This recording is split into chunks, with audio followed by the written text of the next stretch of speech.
game is 2 weeks away as of today. This is 3 years in the making. I know, Chris, this has been a decade in the making for you. So I again, I oh, wow, yeah. The words hard to express here. I mean, this has been a labor of love for a lot of us here, and the community has been with us for a long time. So thank you all for being here. Let's get in. Let's have some fun. A few announcements here. We're gonna have Professor come up here and talk crew strategy and composition with us in a little bit. And I would really like to shift the focus of our AMAs to being very community oriented, here in the future, rather than us just talking at you and giving you brief updates. We want to make sure that as new players roll in, these are fun, not just, patch notes verbally. But, I do think it is still important to give you guys updates. Chris and Proto were talking, and there are some ideas here too to have some community-led AMAs. So there's some news probably going to come out on that here pretty soon. Let's see here, Chris. Do you want to intro anything before we kind of dive in? No, just you said it was a in the making for 10 years, probably more in the thinking. More in the making over the last two or three. Very excited that we're 2 weeks away. I can't wait to see where we grow from here. I mean, I think we've been a very close knit community here for the last couple of years, and new blood coming in is going to be super exciting. I think it's going to grow.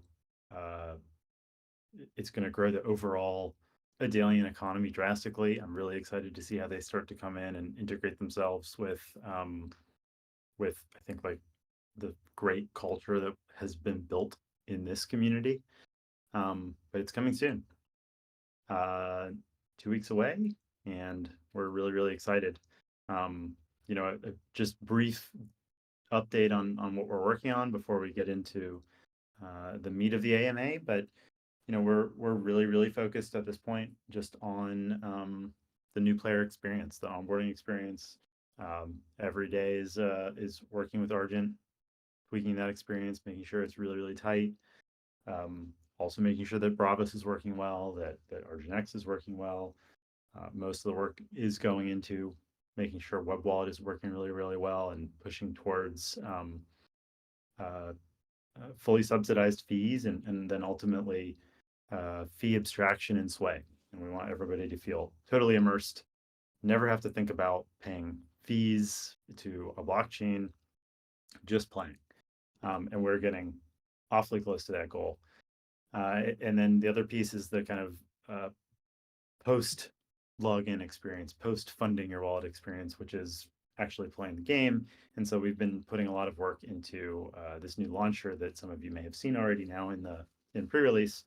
But it's going to have a lot of tutorial content. It's going to have help content. It's going to have a lot of ways for new players to get the information they need to start playing quickly and understand what they're doing. So yeah, really, really excited. Those are the goals for the last 2 weeks here, and then it's all about getting the word out. That's our focus.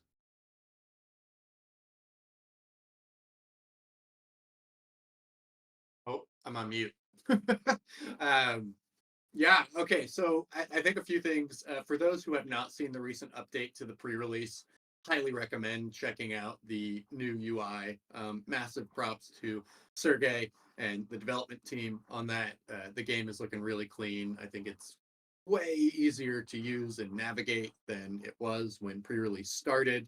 And a lot of the onboarding experience that we're working on that isn't in the client there is going to pair really nicely. And I think we've hit the nail on the head for making a game approachable that is a game that's non-linear and sandbox and challenging to begin with. So I think lots happening there. Or just a brief update too on tutorials. We already have tutorials, as you have seen on the YouTube, but we have one more coming that's kind of a overview of everything from account creation to taking your first few actions. So it's going to be extremely helpful. Alliances, things like that. You'll be able to share that with new players, and I think they should be able to get into the game and play right after that video. And that way, going further with them, teaching them additional strategy and encompassing them into your plans is just going to be overall a lot easier with those. But again, thank you everyone who submitted content to our recent content drive during pre-release. Some of the guides that have been made were just incredible. Huge shout out to all of you who submitted those. Korvac, Chavot, Professor, many others, Gnarly. You guys really did some pretty incredible work. So thank you guys. I there's a lot that we could talk about here, but game's going to be launching in 2 weeks, and I think honestly, you guys are just going to be able to play the game, and we can have a lot more fun conversations once that's happening. But Proto, do you want to give anyone updates on the kind of seating and things like that? I know it's a common question we see in the Discord daily. Sure. Yeah, I mean, the past several weeks, I think the big news a couple weeks ago or a week and a half ago was completing the sort of semi-final round of getting the seating all polished up, getting the seating numbers computed, getting the asteroid abundances computed. And I think I shared with all of you the CSV file that had the sort of semi-final seating numbers in it. It's intended to be final, but there's, as any of you who's been in the Discord the past week or so have seen, there's been a lot of discussion around those numbers and sort of whether they're at the numbers that we all expected in terms of sort of like the sway costs of things. I've got a train going through here. The sway costs of things or the implied USD cost of things. So we've been making a few more tweaks to the seating. And I think I've mentioned it in the Discord, but the main tweak there is just that the higher level buildings, especially the public buildings like the Habitat, Spaceport, Marketplace, we're making those considerably more expensive again. Still cheaper than they were in pre-release. Those were pretty darn expensive in sway terms in pre-release, and we're still bringing them down from that, but they're considerably more than they were in the sheet that I shared. But for example, like Habitat was I think around like 7,005, 750,000 sway for the Habitat, and we're bumping that up to closer to 4 or 5 million sway in terms of estimated modeled prices of the input materials for that building. So it's making the Habitat and the other public buildings be back more in sort of like the something you really have to work for, save up for, or carefully make everything you can to bring down costs, and putting it back into that territory. So it's not just like a sort of semi-cheap gimme that you can spend $75 on sway for and just pick up. And I think that is more in line with what everybody wanted in terms of those buildings costs. The other thing that has been discussed a lot has been chip costs. And I think ultimately we're probably going to end up sticking with the costs that we find in that recently shared CSV file. So everyone take a look at those. And again, these are just for seating. I should reiterate. These are the numbers that determine the costs of the input goods that you'll be able to purchase in the seating on the Adalian marketplaces, the Prime Council marketplaces when the game launches. And most of those seeded goods, not the raw materials, but the N-1 sort of high level goods will be removed from seeding after a period of time, after the seeding period ends. So this is not us saying this is what the prices are going to be forever. I think this is permanent numbers. This is just us getting the game kickstarted, and as soon as we're confident that the game is running successfully and that everyone can make things organically on their own in the game without us having to put our thumb on the scales, then we can take away that seeding and let the markets completely flow however they want. Any of these prices that you see for things like ships and buildings are going to be floating around whatever the market wants. If the market thinks that ships are worth more than what we seeded them at, then if the seeding is gone, they will become worth more than that. Same for buildings. That's sort of the beauty of an open market, is that it can find a level that you guys collectively think things are worth. We don't have to pick a number and maybe it's wrong. The number just gets picked by you guys as the market operates. So just finding sane starting points for the market is basically the entire point of the seeding. So if it's wrong, like yes, that's expected. It'll be gone after a little bit, and the market will be free to do what it wants. So that's what I've been working on, is getting those numbers. We'll have a final list of seeding numbers pretty shortly here. Obviously I'm sure there will be more feedback on that, but at a certain point, we just need to pick numbers and go with it. And that's what it's going to be. I think we're basically almost there. So you guys will have those numbers shortly. And yeah, and other things thinking about. We're also doing a little bit of a revamp of some of the text that describes some of the things and ships and other surfing canvases.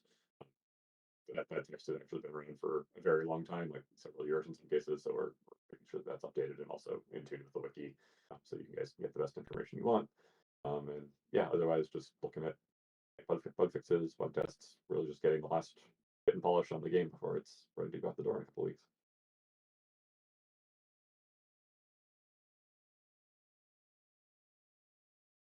Yeah, super exciting. I know it's been a labor of love for a long time, Proto, to get all those balance numbers.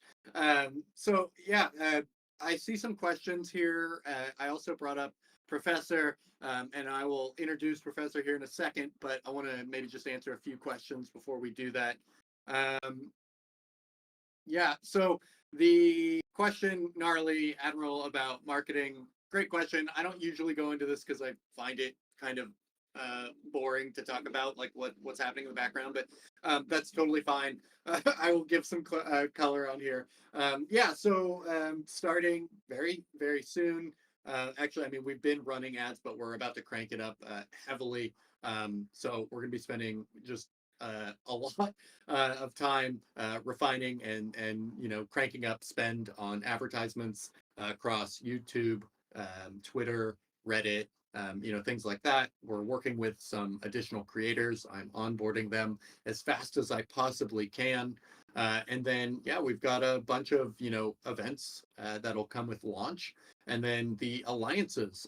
So if you guys hadn't seen already, the Realms community, which consists of thousands of people, have created the Legion of Lords, and they're going to be starting to play Influence as well. So I'm trying to onboard other communities into this game.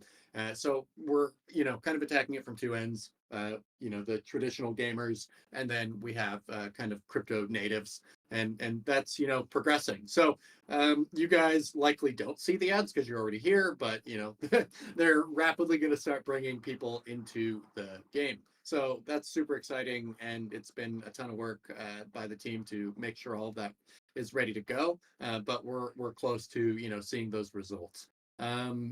I hope that's enough there. I'm happy to take more direct questions, but I think I'll leave it at that. And then introducing Professor.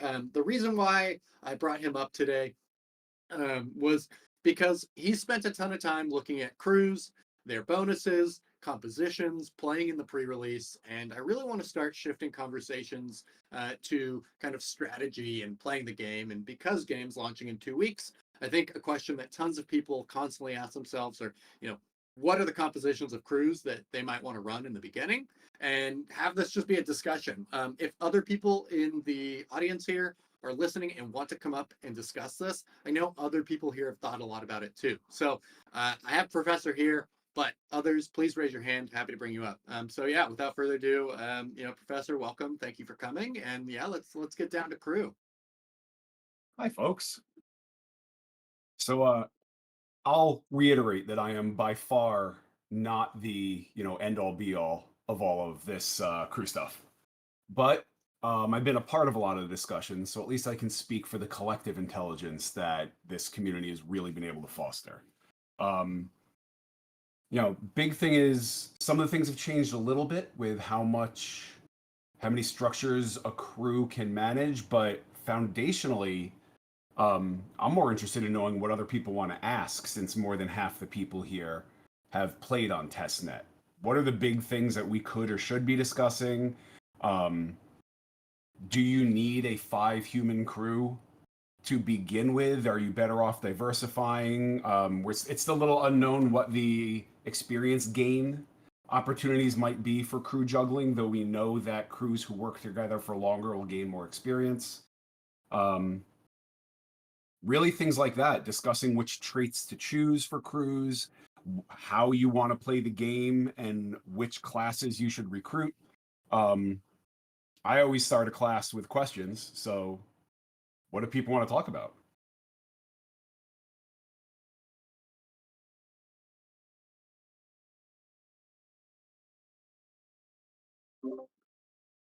I guess Get something that started.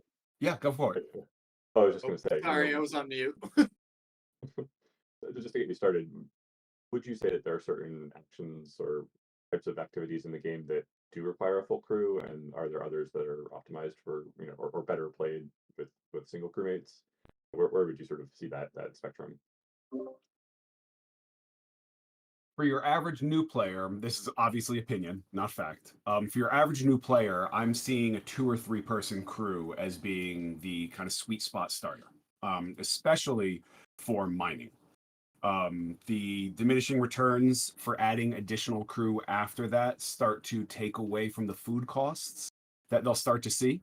Um, and Yeah, pretty much starting with a 2 or 3 person crew, and then maybe playing with some crew configurators that others have built that are super helpful, to see what your additional output could be, and then project your profit to see if it's going to make up the difference and give you more profit for once you factor crew and building and structure maintenance into account.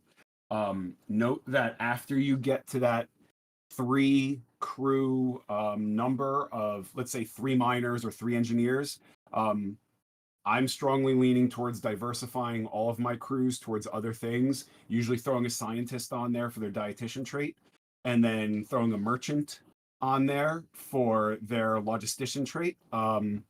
They're they seem to have a lot more power, and we'll call them quality of life benefits than the raw output production, unless you're really min maxing.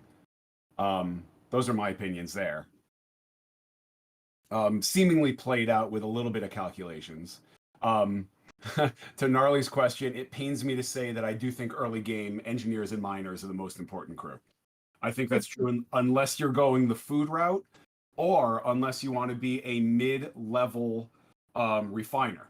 So you're not doing the primary, let's just say, water to get deionized water and salts. Usually the additional benefit that a scientist would give you for secondary has a lot of value, but the mid-level processes where the secondaries can go back into other processes, I think that's when it's really worth starting to get some more diverse crew and incorporating scientists. Otherwise, it's going to be an engineering and miner heavy world. Obviously not for piloting. There's a question about the recycler trait. I don't. Professor, Yeah. just so that we have it on recording, I'm gonna read the questions. Maybe Okay. that'll, yeah, just because I know there's some people who are gonna listen to this afterwards. But yeah, I guess a question that you kind of already answered, but maybe you want to give some additional details is it worth having more than 3 of one class in a crew? Just I think you can succinctly answer that. Having more than 3, it really depends on how min-maxing you're getting. I would probably only do it for long haul pilots, or when you really need that extra reach, or the if you're really maxing out a mining crew. Yeah. Okay. I think in Great. a situation, right? I was just going to say, and one other situation might be that if you're trying to do multiple things with that crew, if you are trying to fly a ship and then also mine with that crew, for example, like you'll probably want to fill out some of the other slots in that case. That is a good point. Having a diverse crew that can do multiple things does have a lot of value for your starting player. I'm kind of stuck in the, we've been here a while and have more than we know what to do with mindset. So you're absolutely correct. Right. Right. Yeah, I think it's also going to lean into, if you're a player coming in for casual fun, you probably will have a 5-man crew and not worry about it too much in terms of like, well, this is eating to more food because, that crew's probably doing many different things. Okay, so next question. This is from Captain Jackson Storm. He's curious about different traits. Is there any effect on it, like some contradictions and stuff? That is the literal question there. I don't think there are any contradictions. I think everything works really well together. The devs have done a great job at making things align in the way that you would expect actual human life needing to align should people be trying to survive on hostile asteroids in a distant system. It's interesting the way that they add and multiply, where traits are additive but classes are multiplicative. Correct me if I'm wrong there. Yep, that's essentially it. Right. So that really means that choosing your traits end up being the icing on the cake on top of your classes. I would argue that classes have more value than traits, but traits are what can make or break the efficiency of your crew.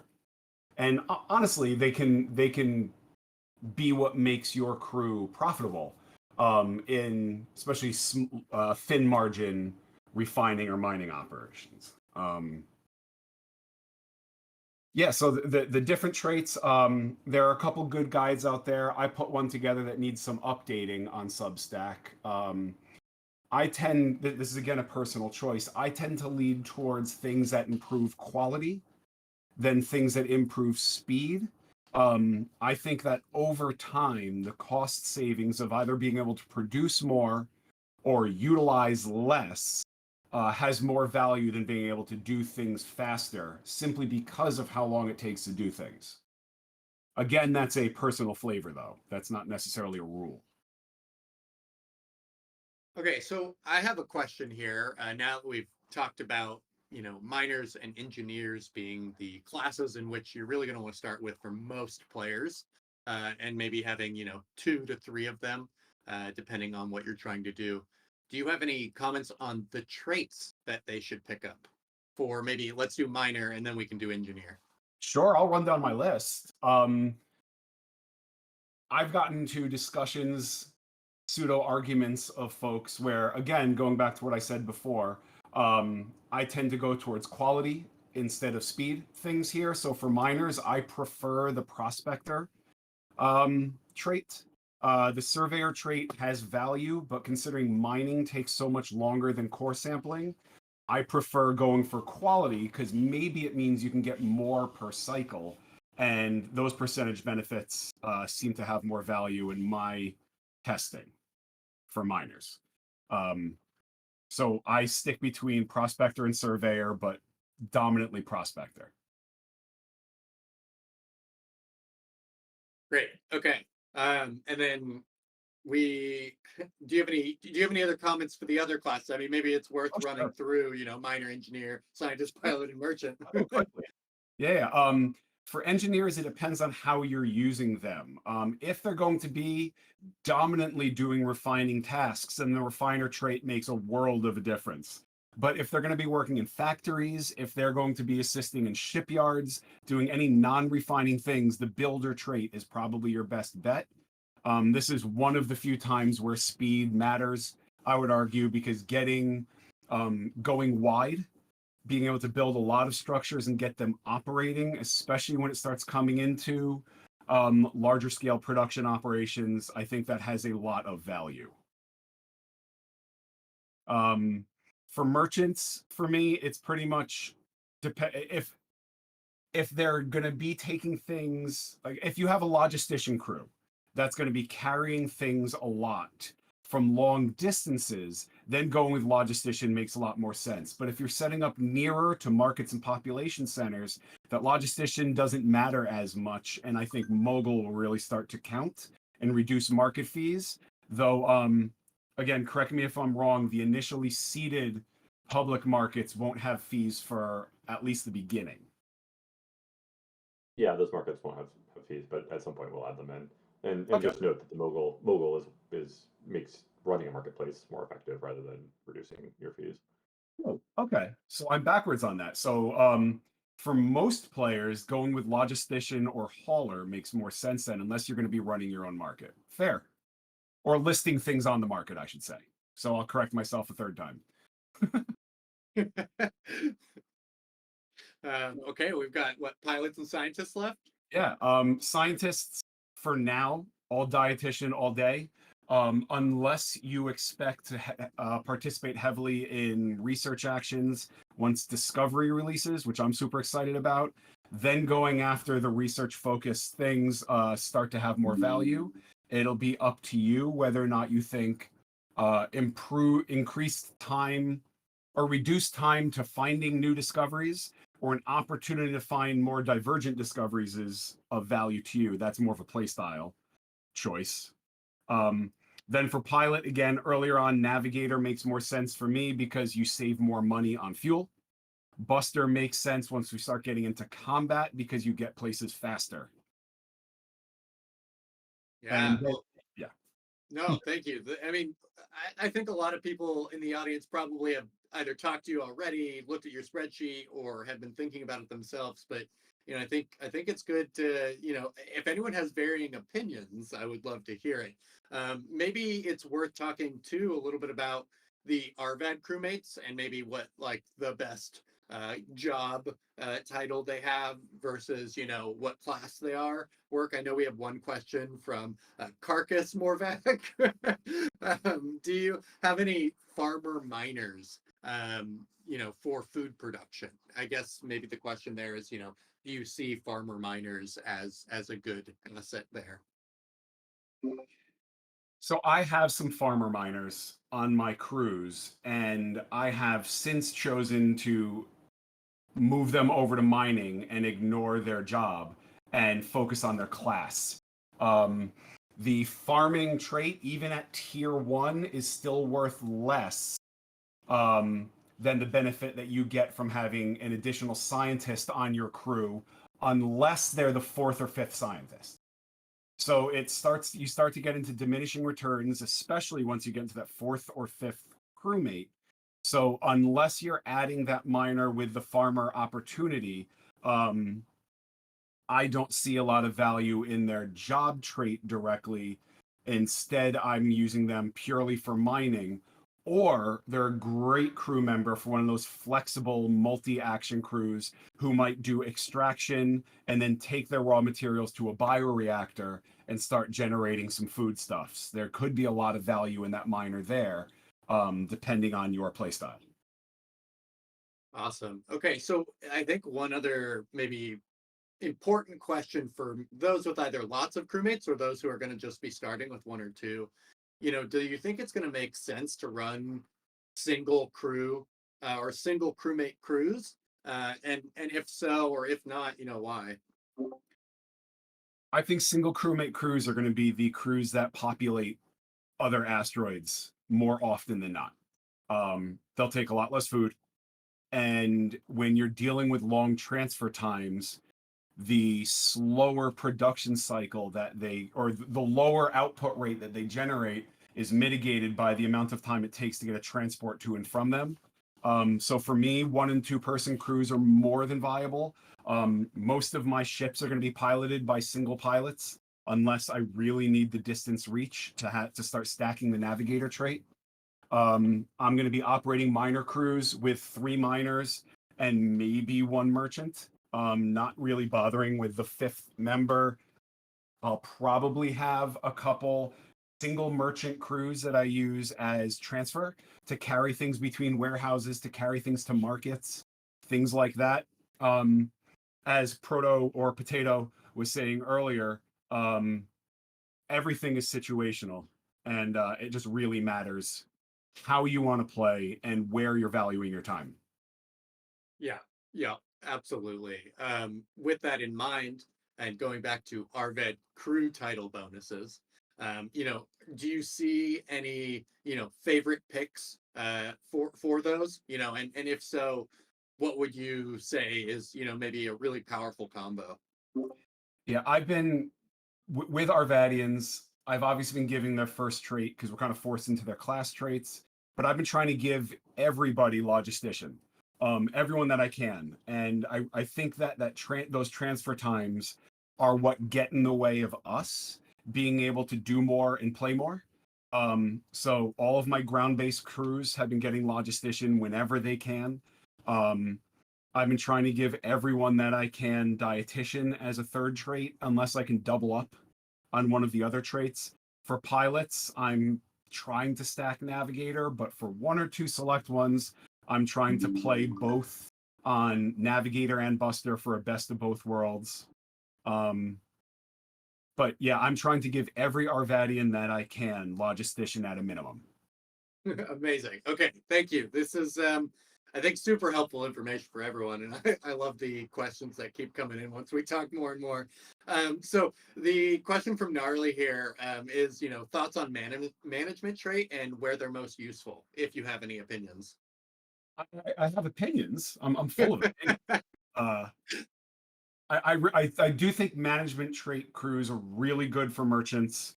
And I do think that they have some value in kind of refinery operations as those extra flavor crew members. I wouldn't prioritize putting a management crew in place over, let's say, a refiner focused crew or something like that. That jack of all trades benefit does add up, and that addition those benefits stack in places that other job crews and other class crews don't. So it really ends up being a small percentage bonus. But again, this is a game of long-term vision. So being able to really think about how much is this going to give me at the end of a calendar year, an Arvadian generation is one of our calendar years. Really think about the benefit giving you that much. Which one of us wouldn't want, a 0.005 increase of awake time or production time or whatever in our lives? It really does benefit. There is a lot of strength there. I'm just not treating them as primaries. Yeah, Chris solves that by just never going to sleep and working all the time. Yeah, that's my bonus. Okay, let's see here. Yeah, I've got not a another ton question, more. actually. Yeah, go for it. Actually, I was just curious. What would you recommend doing with the traits that don't actually apply yet? That are only going to apply in discovery or conflict? Would you recommend people just steer away from them for now? Are you looking ahead and saying maybe you should start thinking about including some of those? I'm just curious. You would say. So, based on a lot of the discussions that we've all been having lately, these are known things that probably just need to be said out loud. The value of all of us who are able to be here early is really hard to define, but we all know how strong that value is. I think that same truth holds for crews that don't necessarily have direct usage now. Like I'm pretty heavily invested in research scientists and engineers. I know that right now they're slightly underutilized for what their eventual use will be, but getting them experience, getting them established, getting them on the asteroid where I'm eventually going to want them to be, and having them in place with all of my understanding of what it costs to keep them in terms of food and building maintenance and habitats and all of that has a lot of value to save you time and to increase your efficiency and output once discovery and conflict eventually launch. So I don't think anyone should be sitting in, cryo storage right now. I'd say use everyone you can afford to use because you're only going to benefit from their gain and experience later on. Yeah, it's an interesting conversation too, because I think at the start, what we're looking at in markets is like obviously there's seeded goods, but when those run out and it's up to the player base to really contribute all of the resources on markets, food becomes a very real cost. So does fuel. And so, the faster we see production chains set up and supply lines that can support, the colony with mass amounts of food so it becomes cheap, and same with fuel, there's very real costs associated with going from maybe a third to a fourth crewmate or a fourth to a fifth, whatever it might be. But as time goes on and these things become, more economically viable for people to just not even worry about food, then the min-maxing becomes a lot more interesting. Oh, I mean, I guess maybe not a lot more interesting, but the strategy changes as economic blockers kind of get lifted. Yeah, actually, I have a crew question for you folks based on something Proto just asked. in terms of crew captains, they don't get any additional benefits for being the captain of the crew. They're just the literal face of the crew, correct? For now, that's correct. But in Discovery, there will be experience gain bonuses for being a captain, most likely. And Oh, keep in mind that that will be back calculated. That's the current plan, so that it will look at sort of the entire history of what you've used your crew for during exploitation going forward. And you'll get sort of XP bonuses as if those Discovery experience had existed the whole time. So if you have a particular crewmate that you would like to get extra experience in Discovery, it might be a good idea to make them the captain now, just sort of to get ahead of that. But we can't talk about any specific mechanics or numbers at this time since they don't exist yet. well, now that I know that, I'm going to rescind what I said earlier about not treating some of those management crews as primary, because now knowing how flexible that they really are and what their long-term benefit can be, having them manage a crew of specialists seems exactly what that trait is designed for. Certainly be a good way to play it. I mean, basically the captain is the one who's accruing a lot of this experience. And if you're accruing experience onto a crewmate that isn't sort of balanced how you would want it to be, maybe that's not the best use of that experience. Maybe you want to put it on a crewmate that's more hyper specialized, but it's really just a decision on, what you want to build going forward.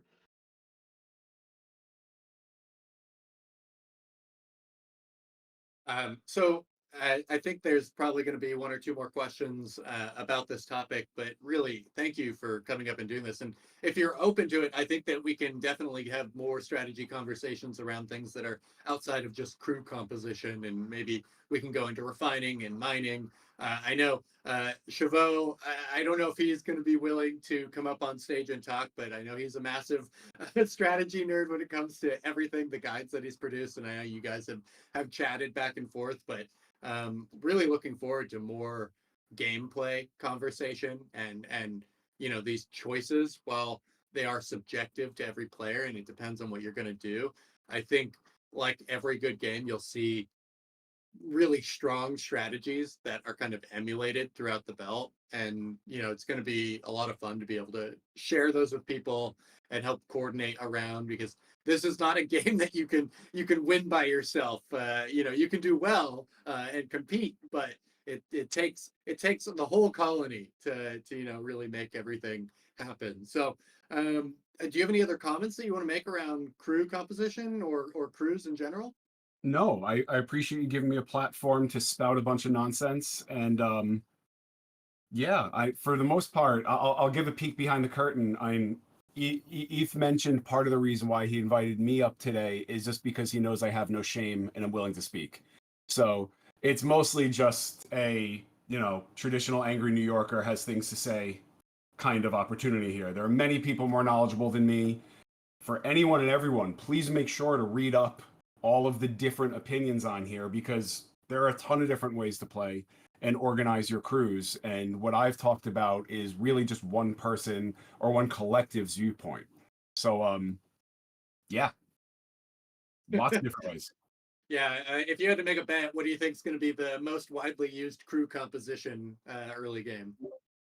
Most widely used, I'm going to say either 3 engineers and 1 scientist, or 3 miners and that's it.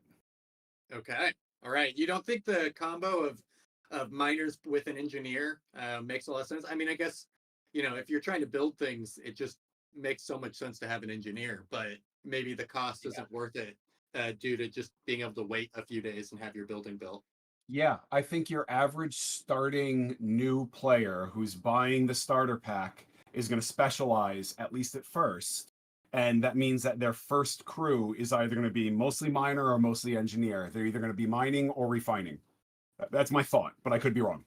Yeah. I mean, maybe this is a good time to chat a little about this, and maybe Chris and Proto, you have some opinions on this. But our tutorial kind of leads people to choosing miner engineer. Maybe not 2 miners or 2 engineers, but kind of one of each, because we're pushing people to build that extractor, build that refinery as their first piece. So do you think that that's maybe not as smart as saying, hey, choose 2 of one class? Yeah, just curious to get your opinion on that. No, go ahead and build them out. Operate them and see what happens. You can always split your crew afterwards, or you can recruit a more specialty crew and let this one be flexible. Again, like I said, I'm kind of stuck in the, a place for everything and everything in its place. I have more crew than I know what to do with. So I'm specializing because I can. Um, but for the average new player, this starter pack of extractors and refiners with a mixed crew, you're absolutely correct, and that's not something I'd considered, and now have to add to my guides. Damn it.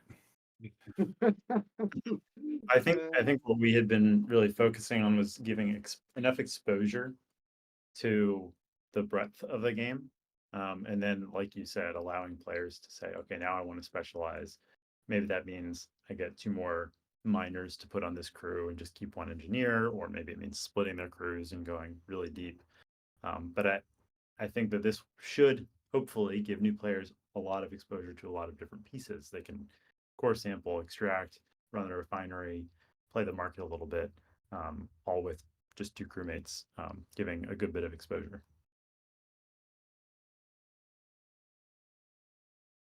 Yeah, I'm also super curious to see how maybe alliances, make it easier to play one crew or another, or maybe even push you to play a different type of crew composition because, maybe that's a hole that the crew or the alliance doesn't, have and wants filled. So yeah, I mean, God, there's so much more that we could talk about here, but really, thank you. Um, I'd love to have more conversations like this on other topics. I'd love to bring up the alliance executives and talk about strategy if willing.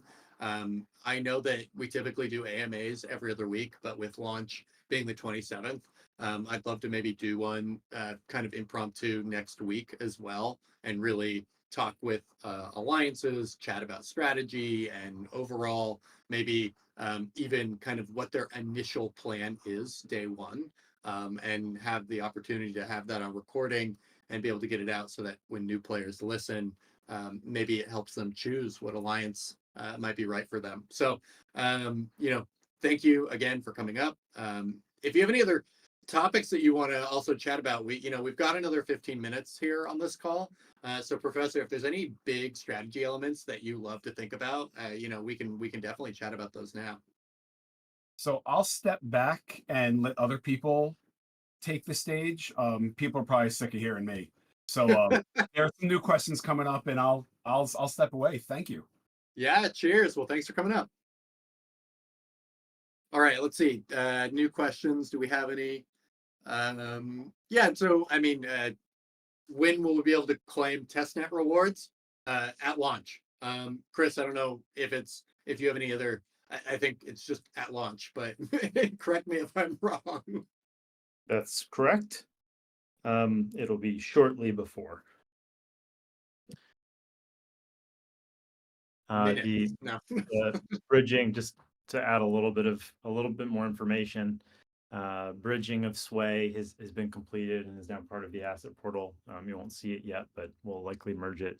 And when I say complete, I mean now bridging back also from L2 to L1. It's a little bit of a trickier process, which if you've done before, you'll know involves both the initial step and then a claim step on L1 after about 12 hours. That's finished. That will be in the asset bridge, or in the asset portal very soon. But we basically have all the functionality required, all ready to go. Shortly before, a few days or a few hours, it'll be in the day range. Specificity here. I don't have a specific timestamp for that. We do have a timestamp for launch, of course. I see another question here from Olmops. I actually really like this one. Feel free others to chime in here, but I'll read it out so that we have this on the recording. With recent changes to seeding prices, I have the idea that we now can buy about 4x as much stuff with the Sway as pre-release. What do you expect will be the effects of so much more buying power? And could these be negative effects? I'll give my first opinion and then maybe let Proto and Chris chime in, and maybe Sergey as well. But, I think that honestly, it helps. And the reason why I think it helps is that our goal is to not seed the economy forever. We it's to do it as for as little time as possible, and to allow the community to have more buying power initially will also allow them to get industry set up a little quicker. And so I think we can take our foot off the gas in terms of seeding quicker. So that's my brief opinion. Maybe pass it over to Chris if you got any comments on that. Yeah, sure. I think some of the there's been some concerns, and I've seen some of them pop up, and I've had some conversations about that. I will say, we were watching very closely during pre-release how prices were responded to, and also how people who hadn't yet played or didn't even play during pre-release but saw what prices were and what they expected that they'd be able to do in game. The feedback was by and large, this is really expensive to get started with. And we had a concern about the amount of fun you would be able to have for a reasonable starting cost for an indie game. And so a lot of the tweaking was around that. But I think, interestingly enough, maybe it's counterintuitive, but I think that this actually pretty significantly increases the value of asteroids. Because all off, like you said, you can buy a lot more. Things can be built effectively faster. The same capital is going to go further. Things are going to get filled up more quickly. But that said, it's not to the point where things are cheap. We have in the belt right now ran some modeling on this, and there's something like 5.7 million owned lots right now. That does include Adalia Prime, which is a little over 1.7 million of those, but still about 4 million outside of that. Developing all of those lots with sort of like a conservative approach on the cost of the average building, like probably fewer refineries than you would really want, fewer factories, fewer public buildings, is still putting in the range of something like $1 trillion sway. And again, that's fairly conservative. You all know that even after all of this sway that we've defined as for in-game rewards and for referrals, and that will go to the ACC and the creation of a DAO, still it's 130 billion sway. So we're talking about more than 7 times the amount of sway that is out there in capital that has to cycle through to develop the belt. It's going to take a lot of time. It was going to take so much more time and capital before that it was sort of on the absurd side. And so it was necessary for us to take a hard look. And I think Proto did an incredible job at kind of tweaking that balance with a lot of difficult constraints to try to get us to a point where new players will be excited. They can come in, have enough fun, get hooked, start to look at like, well, how can I expand my play experience? I can go get some more crewmates, buy some more sway, buy that asteroid that I was looking at, and then kind of the flywheel starts. So I think it's net, it's a much better thing. Interestingly enough, I think we've seen sort of a similar parallel in the meta on crypto Twitter around token launches in general. There's been a lot of criticism in the last several months about tokens that are launched at a very low float with a very high fully diluted value. And now that's starting to back down. And the meta is becoming that you should launch with a lower initial fully diluted value and more of the token floating, so that there is room for kind of the pie to grow as a whole. And I think that's sort of what we're trying to do here with the economy in the game itself. Fantastic answer. A little long, but I think by and large it's going to be a huge net positive.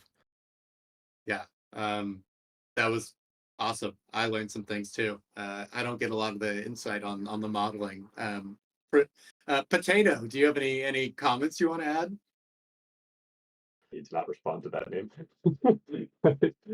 Yeah, I mean, that's pretty much what I was going to say. If we make this game have too high of a barrier for entry, people won't play it, and the game won't be fun, and then that will be the end of that. And we absolutely just need to break players, and that will by far and away be the thing that's going to ensure this game is the most successful possible. So, the the adjustment of prices was intended to lower that barrier to entry and to make it, the initial starter pack can actually bring in, enough fun with that refinery being included in it to really hook somebody and get them to stay in the game for long enough to start contributing to it and to start, really making it be a fun place to want to be. The knock-on effect of that was, in fact, that the higher end buildings, we basically just brought everything down so that the starter pack could include those three buildings, the warehouse, extractor, refinery, which also brought down the prices of everything else proportionally, just because of how we're sort of having that tuning knob that adjusts the time cost to sway ratio. And what we decided, to also partly answer question that Darius brought up about commenting on the newer end game building prices and reasoning behind it. Basically, we brought down those buildings proportionally to how we brought down the refinery and other buildings, which made sense to me. I think it ensured a good progression still between those buildings and sort of like the respective steps between them. But it did mean that the high end of the game, sort of the end game buildings like Habitat and Marketplace and Spaceport, that they were on the cheap end, sort of in that $60-$75 range. And we, that could have worked, but I think people brought up a lot of good points that, for an end game building, we do still want there to be a significant amount of effort involved in getting those. And so sort of what I'm doing right now is if the you can sort of picture the spectrum of building costs being like a rubber band, we sort of scrunched it down to the left with the recent changes that we made. And now I'm sort of, just to make sort of the left hand side of that rubber band be within the easily viable range for people. And now I'm going back in and sort of stretching it back out a little bit more to the right while keeping the left hand side where it currently is, just to give more sort of a reach goal for people to play when they want to get those habitats and other public buildings. That's the idea, is just to give you guys a good range of things to work for in the game while still having the lower end be really affordable and accessible to players.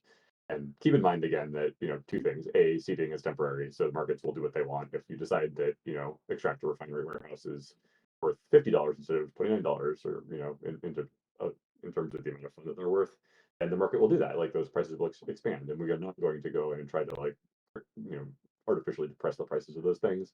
Like, if it's going to be a $50 starter pack instead of a $29 starter pack to get those buildings, then that's what it's going to be. That's what the market has spoken on. We're not going to try to mess with that. And also keep in mind that going forward with things like discovery and conflict, we will be filling in a lot more of that sort of higher end base space. If Habitat tops out at $500 now, for example, then that means that we have plenty of space in the much higher prices above that to fill in lots of super awesome, super interesting things that are actually worth that much more in terms of gameplay with discovery, with conflict. So you can look forward to us filling in a lot of more end game content than we currently have. For now, Habitat just sort of has to stay in the game along with the heavy transport. And I think the current price points that we're aiming for right now in the sort of $500 range, or 5 billion sway, I should say, is about right. I think that's a good spot for exploitation, and we'll grow from there. Well, thank you, Proto and Chris, for the thoughts on this. It is something that it's taken a lot of time for everyone here, and especially you, Proto, for balancing things. So excited to see those numbers all come together. Gnarly had a question a little bit earlier that I want to make sure that we get to. And there's a few parts to it. So first one is, will random events that earn more traits for crewmates be ready at launch? He hasn't seen any, and Chris, maybe you can respond to that one. Yeah, I actually just typed this response because I wasn't sure if we would get there. So I'll just read it. No, trait-based random events are not going to be at launch. They're all going to be sway-based initially. The trait-based ones are going to be added on a rolling basis right after launch. Kind of on a continuing basis. We have a lot of them, so we'd like to sort of have that content come in a bit at a time. I think it's an exciting way to kind of keep attention and keep things exciting. RPC errors right now, when you're seeing those in pre-release, they're almost entirely due to the crappy public RPCs that are included in the wallets, and it's because of the way we are doing transaction simulations. That's out in the changes we're making right now, and will be out of pre-release soon, and definitely not in at launch. And then as like a couple of recent bugs that have popped up, yes, we are iterating quite quickly right now, but we are about to freeze across the board, and we'll only be fixing bugs between here and launch. So no worries, but also if you see bugs in pre-release, please keep reporting them. It is incredibly useful and helpful. Yeah, yeah, and with that, Chris, maybe it'd be a good time to give a general update on mainnet being, taken down for a little bit. Yeah, well, so we aren't really generally directing people towards the mainnet client right now anyways. But it will potentially go down for a little bit as we're doing the upgrade. So if you happen to go over to the mainnet client and see it down, that will be why.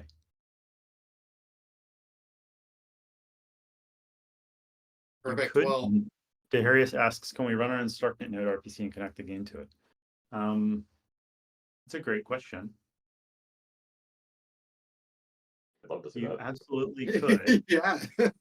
You absolutely could run your own StarkNet RPC node, and it would be actually very trivial for us to add a setting if there's interest in the game settings for you to set your own RPC. So yeah, I mean, if there's interest, we'd be happy to add it. I think it's a great path towards decentralization, to be honest. Okay, he says I do and I want to. Okay. All right, so a few questions here before we close out. We got a few more minutes. Admiral asks, when a starter pack is sold, will an on-chain event be generated? Well, there will be several, but there is not a unique one specific to starter packs because it's a multi-call that does a few different things. Okay, good. All right, let's see here. Don't want to make sure we I'm didn't miss gonna anything. quickly answer Jush's technical question because it's an interesting one that has changed recently. So the way that StarkNet.js and the wallets want us to use our PCs now is to provide our own and not use theirs.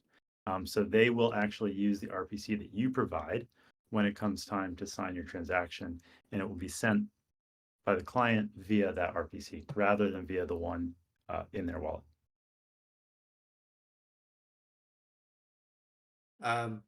Fun comment from Gnarly. Will we have Vitalik play Influence at some point? Just I can't promise anything, but he has been sent Influence by someone he knows and respects. So maybe one day. I would love it. I would love maybe to have an AMA at some point with our Lord and Savior Vitalik playing Influence. As I mean, the lore behind him in World of Warcraft has what drove Ethereum to be created, although false, is still what brought me into the space originally. So I'm very hopeful that one day he could be playing Influence. All right, I don't know if I missed any questions. If I did, I apologize, but we are right at time. So thank you guys for coming. Really appreciate it. Impromptu AMA or just kind of community huddle next week so that we can talk strategy. And I'll reach out to the Alliance members to get everything coordinated on that. So with that, thank you, everyone, and have a great day. Thank you, everyone. Sure,